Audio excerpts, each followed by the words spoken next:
বর্তমান জমানায় ডিপ্রেশন একটা খুবই কমন ব্যাপার। তো অনেকে বলে থাকে আমি মানসিক অশান্তিতে আছি। তো এই মানসিক অশান্তি অনেক কারণ হতে পারে। সেটা যদি আল্লাহ সুবহানাহু ওয়া তাআলার সাথে কারো সম্পর্ক না থাকে, তো অবশ্যই তাকে আল্লাহ সুবহানাহু ওয়া তাআলা মানসিক পেরেশানিতে রাখবেন। আর আরেকটা কারণ হতে পারে যে আমার চাহিদা যেটা, চাহিদার চেয়ে অতিরিক্ত আশা করা। সে কারণে মানসিক অশান্তিতে থাকতে পারেন।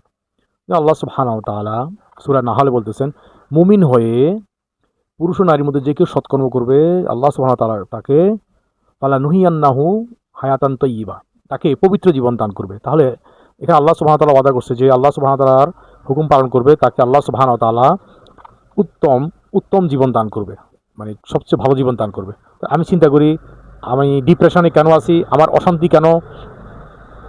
যদি আমি আমার কারণে আমি অশান্তিতে পড়ি, তাহলে আমার অন্য কারো কাছে আমাকে পরামর্শ নেওয়ার কোনো প্রয়োজন নেই।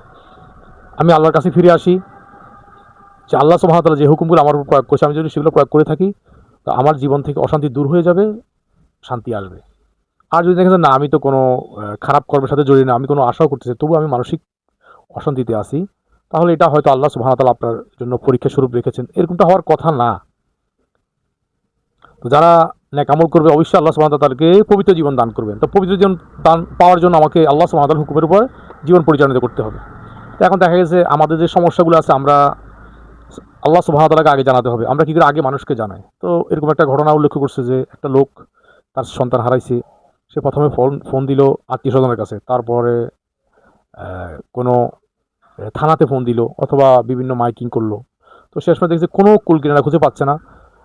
তো এক হুজুর কাছে গেল, হুজুর আমার সন্তানকে তো খুঁজে পাওয়া যাচ্ছে না। বলছে, তুমি কি আল্লাহ সুবহানাহু ওয়া তাআলাকে জানাইছো? চলো না।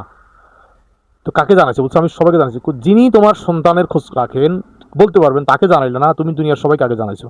তো আমরা আমরা যে কোনো সমস্যা পড়ে থাকি, এইটা আমরা প্রথমে মানুষের সাথে শেয়ার করে থাকি, এই জন্য আমাদের সমস্যার সমাধান হয় না। এই জন্য আমি যদি মনে করি যে আমার সমস্যার কারণ আমি, তাহলে আমাকে সমাধান করতে হবে।